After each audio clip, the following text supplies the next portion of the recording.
Cada dia é mais difícil você confiar a outra pessoa que cuide do seu patrimônio. Imagine você confiar a um governo que cuide da sua previdência, confiar a um plano de previdência que você não cuida, que você não está lá dentro, confiar que ele simplesmente vai garantir a sua tranquilidade. Isso cada dia está mais difícil. E isso, cada dia, para o seu lado, fica um problema maior. Porque você vai avançando na idade, você vai chegando no momento de aposentar, de desfrutar aí da sua liberdade, de fato, e você não tem controle.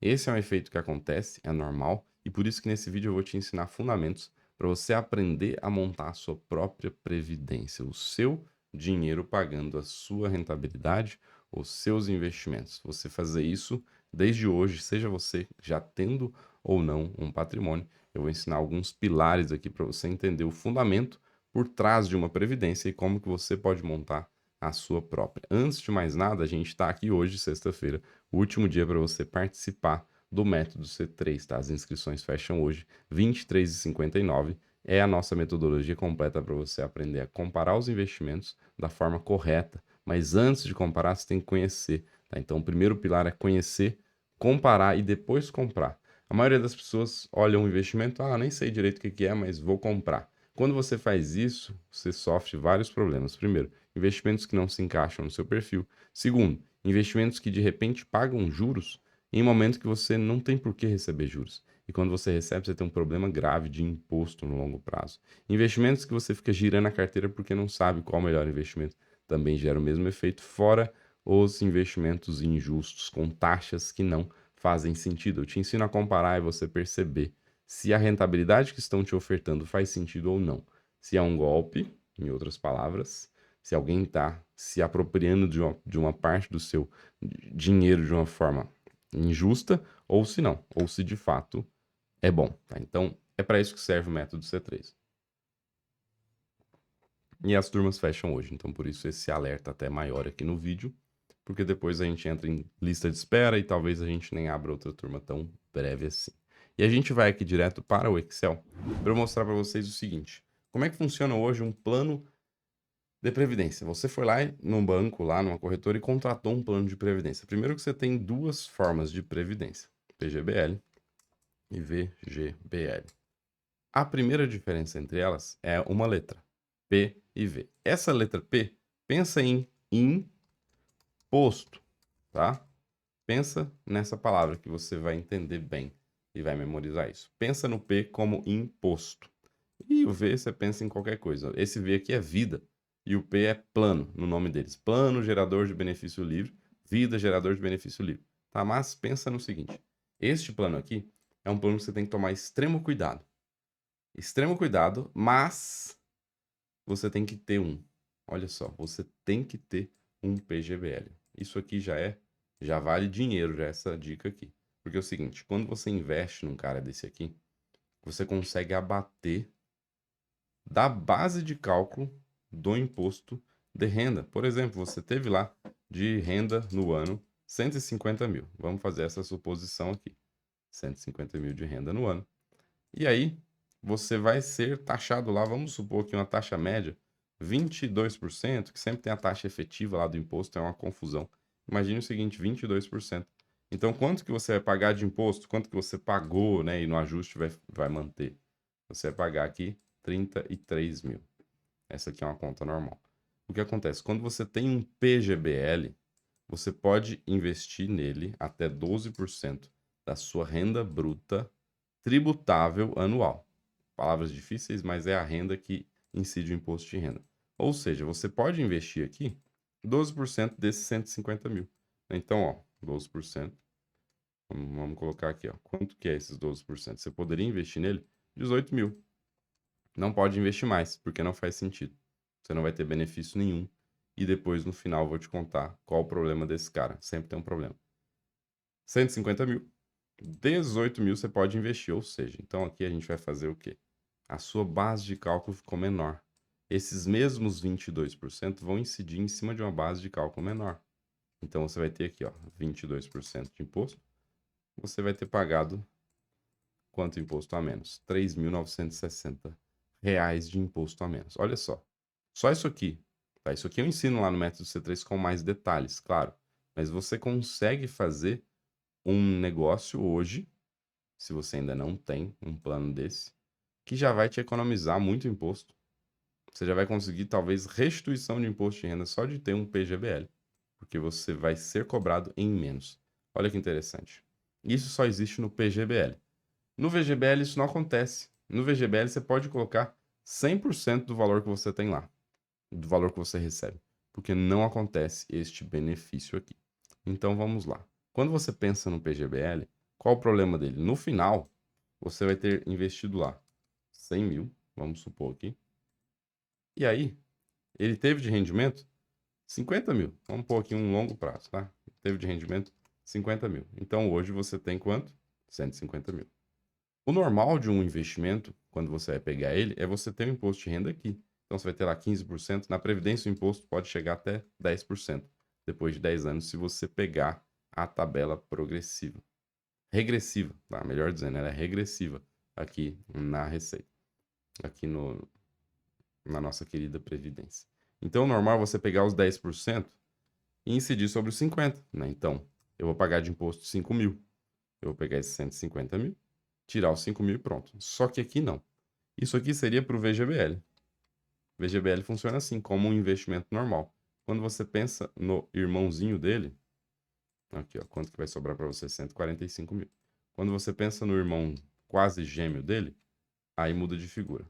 No PGBL, com P de pato, o imposto, olha que anomalia. Parece uma coisa bizarra, mas faz todo sentido porque você tá tendo aí um benefício fiscal antecipado, ainda assim vale a pena. Mas esses 10%, ele desce. Ele vem aqui para baixo, ó. Ele vem aqui para baixo.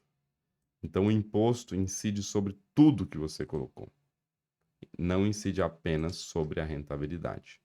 Então o imposto aqui, ó, seria de 15 mil. Só que a gente está falando de um negócio, de um imposto de 15 mil, para daqui a quanto tempo? Para daqui a 10, 20 anos, 15 anos.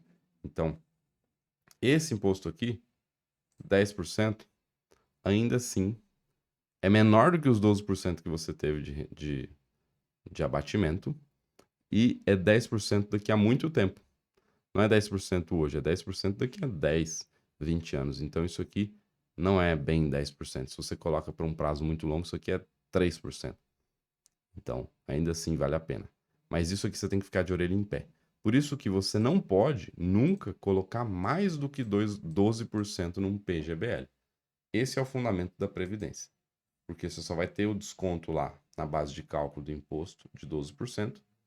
E depois você tem imposto em cima de todo o montante, não somente sobre o rendimento. Beleza? Isso aqui é para vocês memorizarem.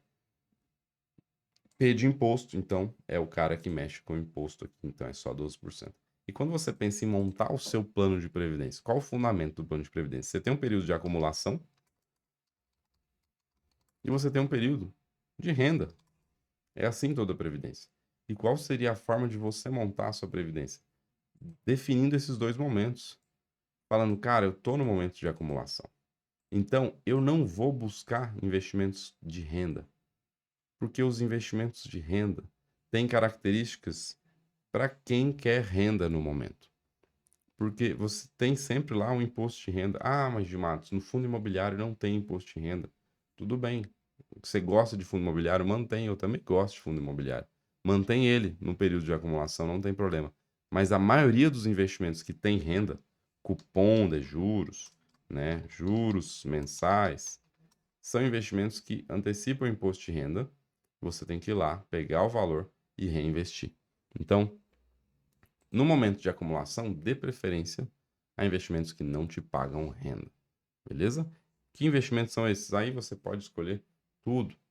Pode escolher tudo, mas você tem que saber o seu perfil. Você tem que saber comparar depois dos investimentos semelhantes. Comparar o que é comparável. E claro, isso eu tô lá no método C3 ensinando os nossos alunos. Para você não fazer escolhas erradas. Porque é muito comum você simplesmente comprar um investimento sem ter olhado. Por exemplo, quando você vai lá olhar um CDB, tem CDB que rende menos que Tesouro Direto. Isso faz sentido? Não faz sentido nenhum. Não faz sentido nenhum. Um CDB que rende menos que Tesouro Direto. Existem títulos públicos federais negociados fora do Tesouro Direto. Aqui também, normalmente, você não tem benefício nenhum. Um título público federal negociado fora do Tesouro é o mercado secundário. E ali, o título nem fica na sua propriedade, fica na propriedade lá do banco ou da corretora.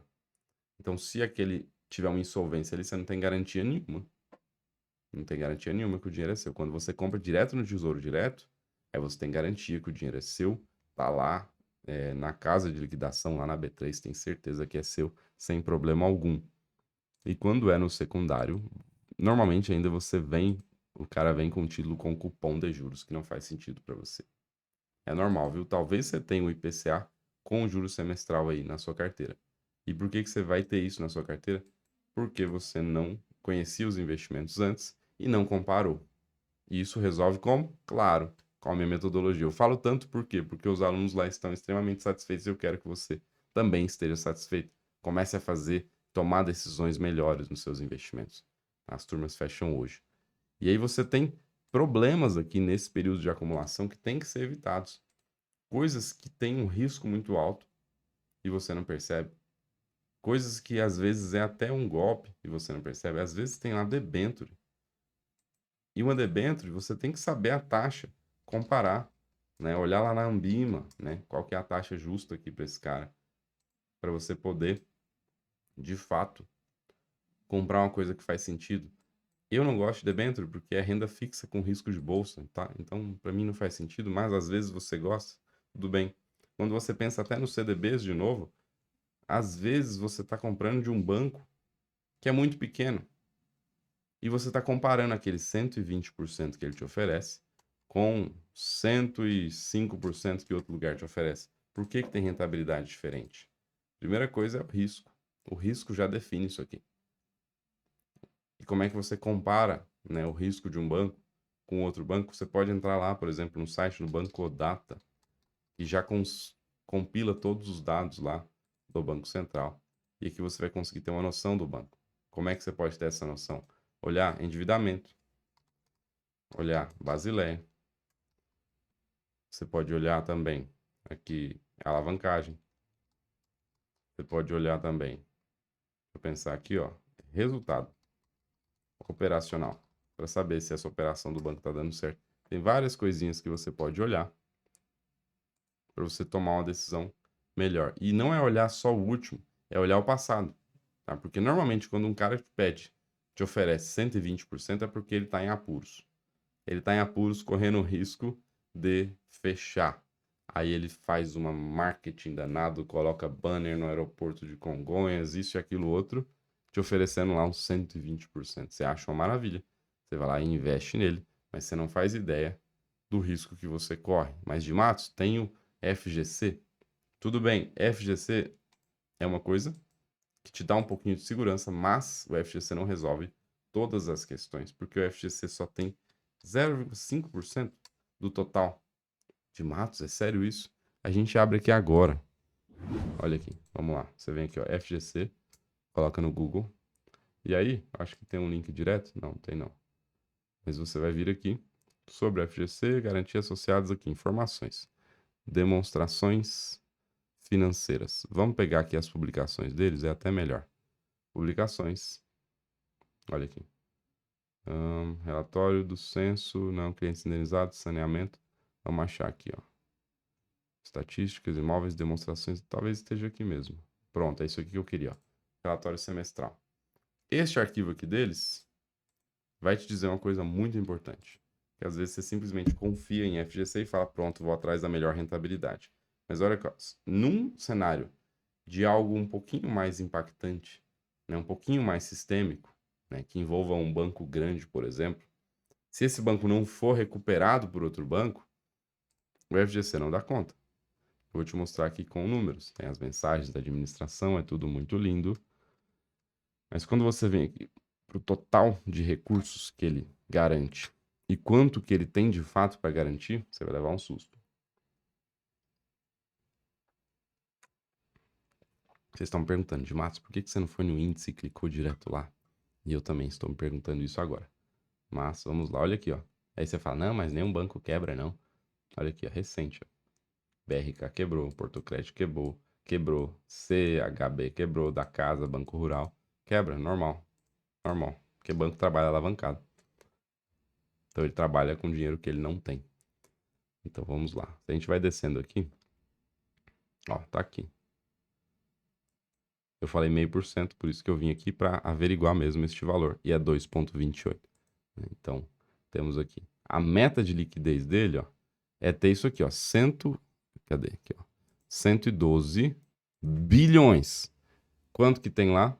102. Olha aqui, ó. Liquidez do FGC, eles têm 102 bilhões. Então, eles têm uma meta de 112. Essa meta é tudo que tem lá de garantia? Não. Isso aqui é o mínimo que eles queriam de meta. E eles não conseguem bater a própria meta de liquidez. E quanto que eles têm de fato? Eles têm 2,28% do volume total do sistema. Então, o sistema, né, toda a garantia que ele, né, toda a garantia que ele, todos os investimentos que ele garante, a gente tem apenas 2,2% aqui de dinheiro para de fato arcar. Então, se um banco que representa lá 15% do total que está aqui na garantia, ele tem um problema, o FGC não vai garantir. O FGC quebra. O FGC não é do governo, é uma empresa, é uma instituição privada. Entende o problema? É uma instituição de seguro, no fim das contas. Então, olha aqui, a gente vai ver, ó, valores sujeitos à garantia. A gente tem uma tabela aqui que está em milhões. E qual o valor sujeito? Olha aqui. Valor sujeito à garantia, 2 trilhões. Né? Aqui é milhão, aqui é bilhão, aqui é trilhão. Por isso você faz a conta dos 2 trilhões. Com os 200 que ele tem lá, você vai descobrir, né, que vai ser, com os 100 que ele tem lá, vai ser algo aí perto dos 2%. Né? Então, essa é a lógica. Mas quando a gente desce aqui, a gente vê até o total, né? Que aqui tem dois tipos de investimento. Ele está colocando depósito a prazo com garantia especial também. Então, olha aqui. Total sujeito às garantias ordinária e especial. Total elegível às garantias. Valores em milhões, 4,5. Então, é isso aqui, ó. 4,5 trilhões. Que aí sim vai dar aqueles 2 ponto alguma coisa por cento. Então, só esse parênteses aqui sobre o FGC. Eu quis trazer isso aqui não para você ficar assustado, mas para te abrir os olhos para questões que muita gente não fala. Questões que eu ensino, porque isso faz a diferença na hora de você tomar uma decisão. O cara vira para você e fala: "Ah, mas tem FGC, ah, mas isso". Aí você fala: "Não, mas eu sei que isso e aquilo outro". Você tem argumento para tomar uma decisão fundamentada e não simplesmente a pessoa te liga para oferecer uma coisa que você não sabe se é bom ou não.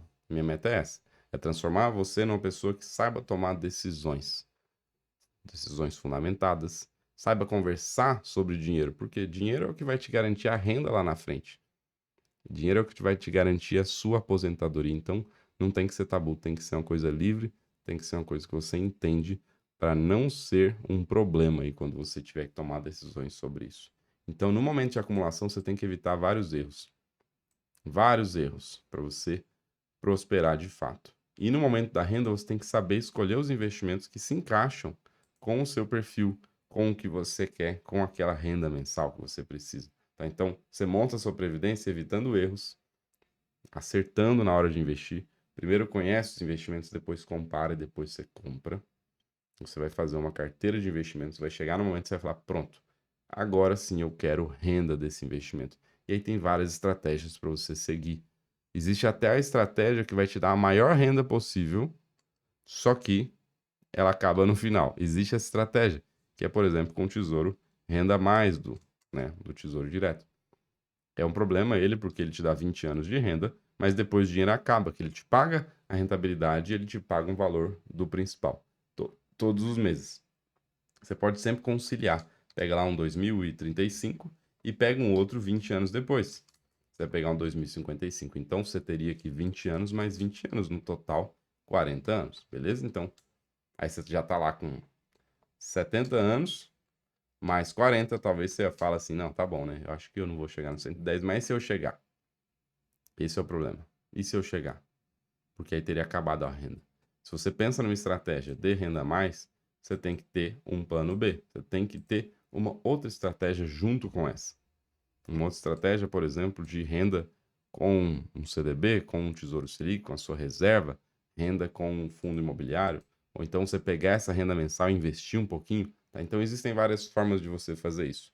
Aí você teria uma previdência, porque o funcionamento da previdência é esse. Investe um valor, chega no momento, converte em renda. Ponto final. Beleza? Esse era o recado. Espero que você se torne um aluno, né? Que se torne um aluno hoje. Não deixa para tomar essa decisão depois, porque esses erros que eu te falei acontecem o tempo inteiro. O tempo inteiro você tem taxas injustas nos títulos do Tesouro. O tempo inteiro você tem taxa injusta em CDB. E eu te ensino a evitar esses erros lá dentro do método C3. Conto com a sua participação. Um abraço e até o próximo.